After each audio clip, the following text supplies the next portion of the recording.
Hello everyone, this is Ravi Krishna Janyavala and welcome to my channel Ravi Tech Talks. Let us get started with our course Microsoft Azure IoT is 220. So previously we have discussed about device provisioning services which are available for us to register IoT devices with the Azure IoT Hub.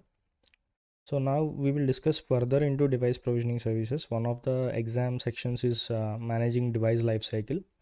So yesterday we have seen a demo on how do we connect using device provisioning service using symmetric keys.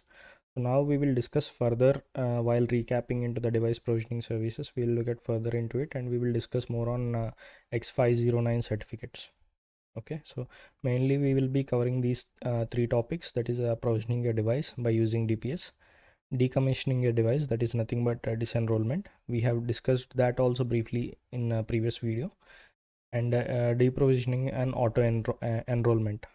Okay, so we will discuss how to deprovision an auto enrollment where an enrollment is of a group enrollment or an individual enrollment.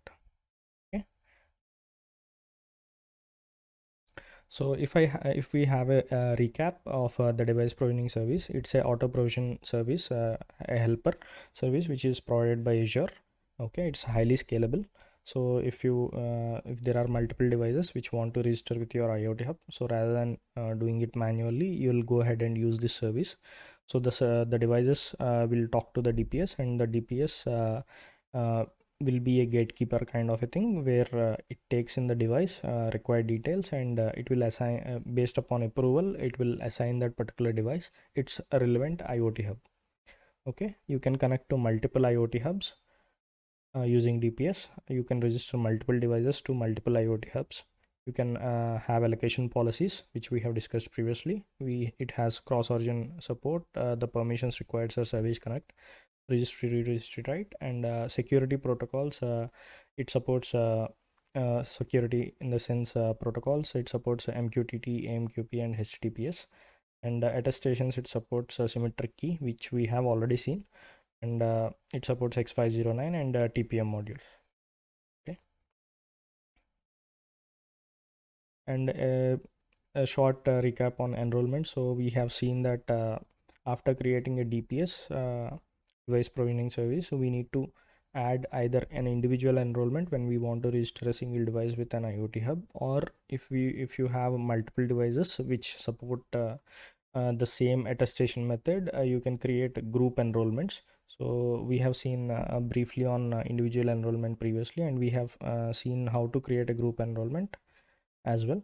So, and the allocation policies also we have seen, and we have seen even how to set a initial device twin state when the device is initially getting registered. Okay, so if we need to talk about more on disenrolling devices, this is nothing but, let us say your device is registered with IoT hub. Okay, and now you don't want the device if it loses connection, or it might undergone some maintenance and something has changed in the device. Now the device has been flashed, the device memory or memory has been flashed, or its software is updated, it need to re-register again. So in that case, it will again call the DPS, it will again send its symmetric key or certificate credentials, and then it will get a response back from the DPS with the connection strings to the IoT hub. So it will store those IoT hub connection strings in itself in its own memory, so that it can communicate the data to the IoT hub. Okay, so in a scenario where you want the device which is already registered, you want to prevent it from any such further registrations. Okay, so in that scenario we will go with a disenrollment. Okay, so why do you want to prevent it from disenrolling? There might be few devices which might be external or outside the factory or outside somewhere which were set up. So some other third party might get control of the device and they might flash it or reboot it again, keeping their own malfunctioned software inside it. So in that scenario, so you don't want that device to try to re-register again and get some malicious data into your IoT hub. So that's the reason. So if you want, after setting up device for the first time, if you want to have a control where you don't want it to reprovision itself, okay, so in that scenarios, you will de-enroll it so that it doesn't enroll itself in the future. Okay. And since your device is already, even though you are disenrolling it, since your device is already registered with your DPS and the IoT hub once, it keeps on sending the data. So that sending of the data prevention, that doesn't happen. You are only, by disenrolling, you are only making sure that the device doesn't get registered again. Okay, so you are not preventing the device from sending the data, you are only preventing the device from enrolling itself or registering itself again with the IoT hub. So the data will be going from the device to the IoT hub. Okay, so how do we do disenrollment? So like we have discussed in our previous videos, approach one will be, you can create let us say you are having a group enrollment, you can disallow the complete group, or you can remove the complete group. Okay, or you can disable the complete group. Okay, and the second approach will be, yeah, disabling the complete group, or if you are going with the individual enrollment, you can remove or disable those individual enrollments. Or let us say you are having a group of 10 devices, so out of which you only need to disable one device, disenroll one device. Then what you will do is you will leave the group like that only. In first approach, you want to disenroll all the 10 devices, so what you are doing, you are disallowing, or you are removing the complete group itself. But in the second approach, you have 10 devices, out of which only one device you want to disenroll. All the 9 devices should remain the same.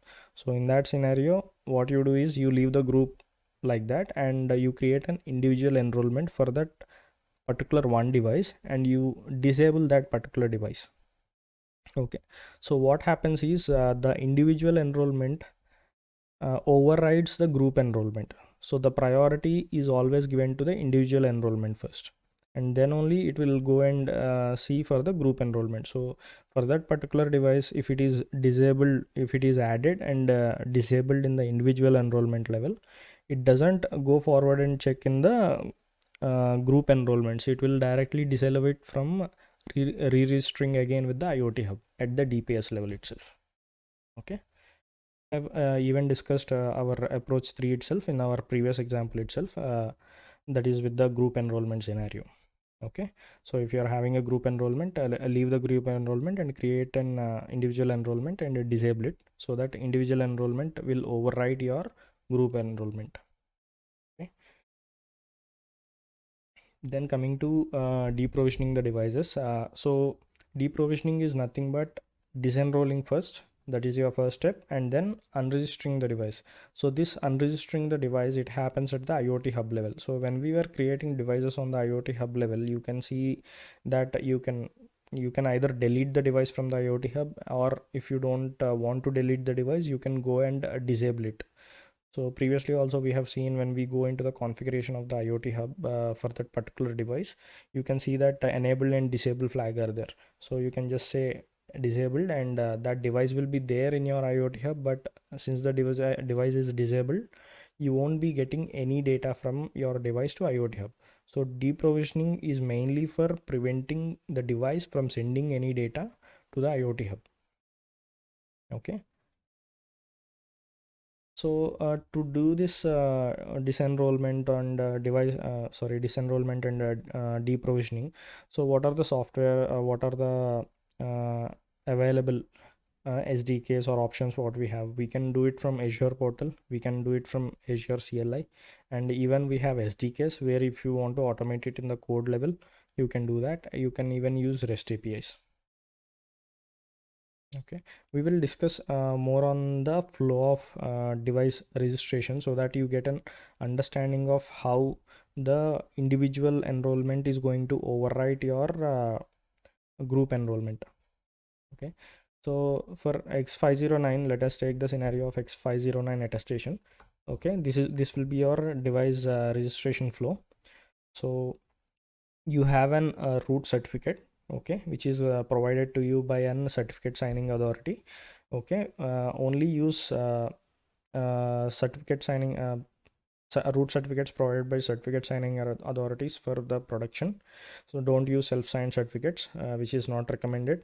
Okay, only use self-signed certificates for your POCs or development activities. Okay, so here you have a root certificate. So that root certificate you will upload it to the DPS. Okay, later in the next video we will see a demo of how to upload the root certificate and how to configure all this flow. But for now we will discuss the theory part of the flow. Okay, so the root certificate, once we got it, we upload it into the DPS. So it will ask us to verify ourselves that we are the owner of this root certificate. So it will ask us for a password.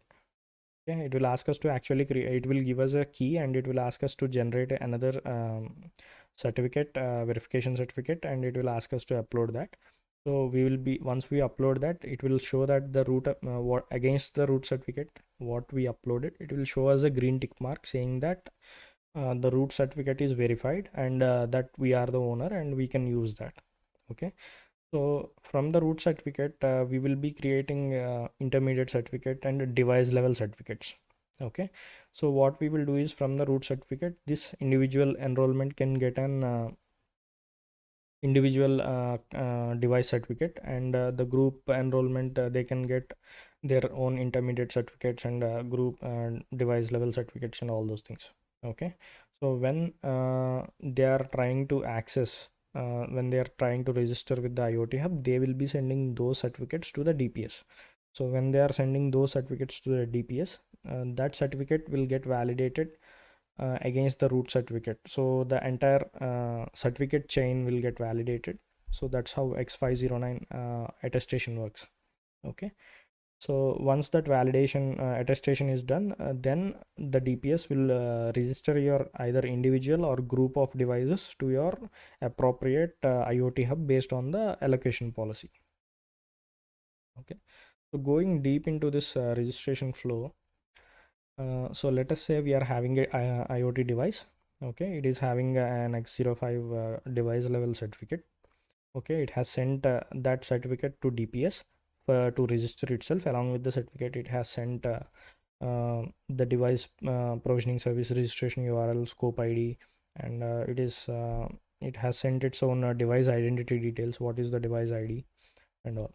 Okay, so the DPS will initially check whether it is an individual enrollment. Does it fall under an individual enrollment? Yes, if it falls under an individual enrollment, then it will check is in the individual enrollment, is the device enabled or not. Okay, so if it is enabled, it is approved, and the DPS will register that particular device with the relevant IoT hub, and the device and with the relevant IoT hub, and from the IoT hub level, the DPS will again get the IoT hub connection strings, and it will give that connection strings back to the device.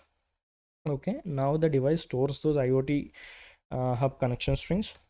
Okay, and using those connection strings from the next time onwards, the device will send telemetry data or required data to the IoT hub. Okay, so this is our basic success flow. Let us say it is an individual enrollment, and then it is not, when it comes here, it is not enabled, it is disabled. Okay, then it is denied directly, so it won't get registered with IoT hub. So based on our previous approaches, we have seen again before going into that, let us come back here. So let us say individual enrollment is S, and we have seen yes, and it is enabled, so success flow approved and registered with IoT hub. And individual enrollment is yes, and it is disabled, so it is denied registration. Okay, again, it's not an if it is not an individual enrollment, then only it will go to group. Okay, okay, as you can see, once if it is enabled or disabled, if it is disabled also, it doesn't go to the group, it doesn't go and check with the group enrollment. So that's where individual enrollment will always override group enrollment. Okay, so let us say if it is not an individual enrollment, then it will go into the group enrollment and check if it is an group enrollment. If it is not, it will deny it. If it is an group enrollment, it will again check whether the complete group enrollment, is it enabled or disabled. Because let us say in the group you have 10 devices. If you want to disable all the 10 devices, you can delete the group, or for some audit purpose you don't want to delete that resource, and if you want to have that resource but disable it, then you can disable that group, right? So it will check whether that group is enabled or disabled. So if it is disabled, then again it will deny the registration of those devices with IoT Hub. If it is enabled, then it will register all those IoT hubs, it will register all those devices with the IoT Hub. Okay, and after registering, similarly it will take the IoT Hub connection strings and pass it to the devices, and the devices will communicate with the IoT Hub directly from the next time. So if you understand this flow, all the three approaches are covered in this flow, how individual enrollment is going to override group enrollment. So okay, so if the individual enrollment is let us say, let us discuss our previous approach only. If in the group there are 10 devices, you want to disable one device, so for that one device you create an individual enrollment, and then you disable that individual enrollment. So for that device it will come to individual enrollment, will come to whether it is enabled or not. It will say it is disabled, so it denies it, even though the complete group is enabled. For that particular device it will override it, so that device will never get reprovisioned or registered with the IoT Hub. Hope this was clear, and if you have any doubts you can comment below in the video. Okay, so previously we were discussing on different options available for us, right? So in that SDKs were one of the option where we can automate things or we can customize the things as per our needs. So uh, these are the available SDKs for us. So we have IoT Hub device SDK. So this is basically a device client which is used to connect from the device level, okay, to the IoT Hub. Okay, and we have module client. This is for connecting IoT Hub modules from the device level to the IoT Hub, and to send telemetry data, and it can receive the messages as well. It can create using this IoT Hub device SDK, we can create jobs as well. Okay, and we can update the twins. That is, we have already previously seen updating reported properties, reported properties, and other device twin desired properties of the device twin, right? So, and this is the NuGet package, microsoft.azure.devices.client, which can be used. And the other SDK what we have is IoT Hub Service SDK. So this is nothing but whatever activities we are doing manually on the Azure portal UI. So those things, if you want to automate using a code, then you can go with the IoT Hub Service SDK. So basically you can manage IoT Hub, you can manage the devices, you can schedule jobs, okay, and you can invoke direct methods where what are there on the IoT Hub device level, okay, which were created again using the IoT Hub device SDK. The direct methods will be created using IoT Hub device SDK only, right? So those can be invoked, and then you can send desired twin property updates, okay, and this is the NuGet package which will be used, microsoft.azure.devices, okay. And next we have the device provisioning service device SDK. So this is to communicate with the from the device level. If you want to communicate with the DPS, that is, when you are registering, you will be calling your registration URL with scope ID and your device credentials and your attestation certificate and everything, right? So that sort of communication, it happens through this device level SDK. And you can register your device, you can receive provisioned IoT Hub information. That is, after the DPS registers your device with your particular IoT Hub, based on the allocation policy, it will return back the IoT Hub information, which can be used again to send telemetry data from the device level. And the NuGet package which will be used is microsoft.azure.devices.provisioning.client, okay. And the next service SDK what we have is a DPS service SDK. So whatever you are doing on the device provisioning service on the Azure portal manually using the UI, you can automate it in the code using this service SDK. You can manage the DPS enrollments, you can create individual, you can create group enrollments, you can alter with the settings, configure the settings from the code level, okay. You can edit and query for devices which are in particular enrollments. You can group, yeah, similarly you can create group and individual enrollments, and this is the NuGet package what you need to use, microsoft.azure.devices.provisioning.service. Okay. And coming to, so yesterday we were discussing about creating enrollments, and in the enrollment we have seen a particular option called as reprovisioning of a device. So today, whatever flow we have discussed, we are talking more on disenrolling a device while it is reprovisioning itself, right? Disenrolling or deprovisioning a device if we don't want it. So let us say we want the device to be reprovisioned. It can happen, right? So let us say you are having an X device which is at site 1, and tomorrow you want to take that device and you want to install it in site 2. Okay. And when you are installing it in site 2, you are doing nothing but you are reprovisioning the device, because the device metadata is going to change, the location of the device, the some of the values what it is calibrating, or let us say it might be a smart meter, and on site 1 it has recorded till certain particular reading, but on site 2 it need to start from something else. So you need to do your property changes, so you need to reprovision it again using DPS. So that reprovisioning options, let us see what are the options available for us. Okay. Yeah. So these are the options. Yesterday we were seeing the screen, and yeah, these are the options what we have. See, select how you want your device to be handled on reprovisioning. So whenever you are reprovisioning the device, so you get three options: either reprovision and migrate data, that is again re-register the device through DPS to a particular IoT hub, and then after doing it, migrate the data whatever is there from the previous instance of the device to the new IoT hub.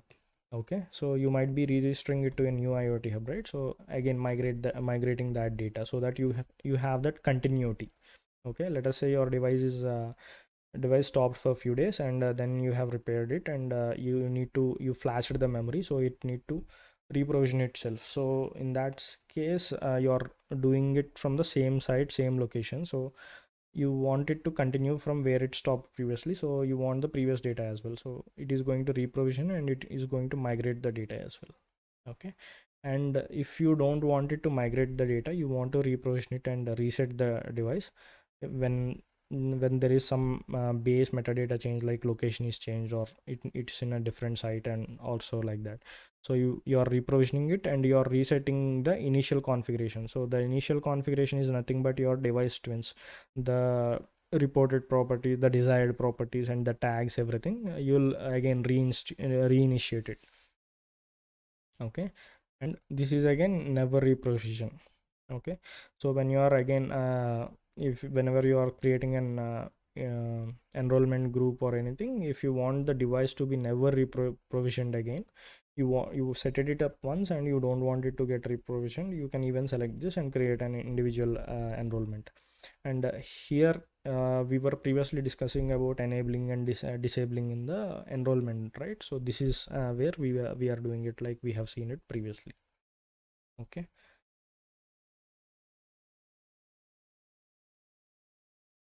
Hope I was clear on all the theory part of it. In the next video, we will see a demo on all the lifecycle management of the DPS with the X509 certificate. Till then, have a nice day, and please do like and subscribe to the videos so that you can get latest updates. Please do leave your comments and feedback so that we can improve on the topics. Okay. Have a nice day.